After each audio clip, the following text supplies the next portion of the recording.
Hello' guys, এয়া বালাজী যোৱাৰ এটা মিনি ব্লগ আছিল। বালাজী যোৱাৰ দিনাখন আমি কুৱেৰক ফুচকা, পপকৰ্ণ আৰু নাৰেংগীত আহি কেনে ফ্ৰেঞ্চ ফ্ৰাই, কফি, চাওমিন এনেকৈ মই খালোঁ। আৰু যিহেতুকে নৱৰাত্ৰি পালি আছিলে ক'ত লোৱা নাই। আৰু এয়া বালাজী লাৰু আৰু ভাতত এনেকৈ বিন গাজৰ এনেকৈ খালোঁ। ৰাতিপুৱা টাইমত যিহেতুকে মই অফিচৰ বাছখন আজি ধৰিব নোৱাৰিলোঁ, মানে সেইদিনাখন আৰু তো মনত অলপমান খং উঠি আছিল নিজৰ ওপৰতে।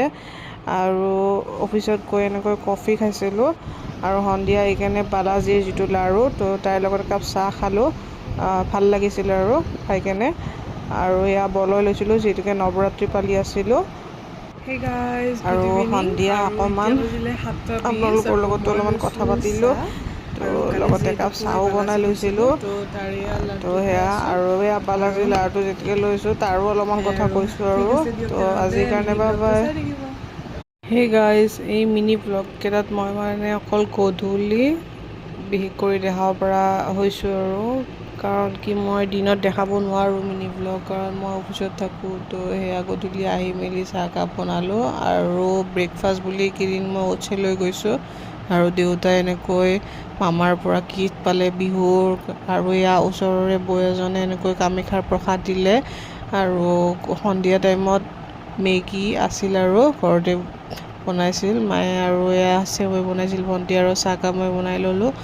আৰু বেলেগ এদিন মানে এয়া ছজনা মই কাটিব লৈছিলোঁ আৰু তাৰে এটা বোলো ভিডিঅ' ক্লিপ ৰাখি থওঁ আপোনালোকক শ্বেয়াৰ কৰিবৰ কাৰণে।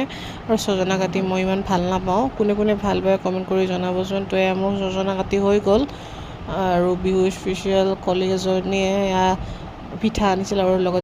হেল্ল' গাইজ, যোৱাকালি যিহেতুকৈ শুক্ৰবাৰ আছিল আৰু যোৱাকালিৰ পৰা অফিচ বন্ধ দিলে। আৰু এয়া ৰাতি মায়ে পনীৰৰ চব্জি মগজেদি আৰু ছজনা যে মই কাটিছিলোঁ এয়া ছজনা বনাইছিল। আৰু এয়া মই অফিচত কি পালোঁ বিহু স্পেচিয়েল বুলি আপোনালোকক কৈছিলোঁৱে। আৰু ষ্টেণ্ডডাল মোবাইল ষ্টেণ্ড হয়, ভিডিঅ' কৰিব খুব ভালেই হ'ব। মই ইউজ কৰি চালোঁ বাৰু, ভালেই পাইছোঁ ৰিজাল্টটো। আৰু ৰিভিউটো আপোনালোকক দি দিলোঁ। আৰু দেখুওৱা হোৱা নাছিল ন ভিতৰৰ বস্তুটোনো কেনেকুৱা আছিল। তো সেয়াই আৰু আপোনালোকক শ্বেয়াৰ কৰিলোঁ বাৰু। আৰু যি নহওক বস্তু সৰু ডাঙৰ বুলি কথা নাই, উপহাৰেই হয়। যি নহওক বিহু যে পালোঁ নিজে নলৈ কেনে হ'লেও এতিয়ালৈকে বাৰুতো লোৱা হোৱা নাই। আৰু ৰাতিপুৱা ইয়াৰ দৃশ্যটো আৰু আহিব ৰ'ব। Good morning. আৰু এয়া নেমু, মৌ আৰু গৰম পানী ৰেডি কৰি ল'লোঁ। তো ৰাতিপুৱা যোৱা আৰম্ভণি হৈ গ'ল।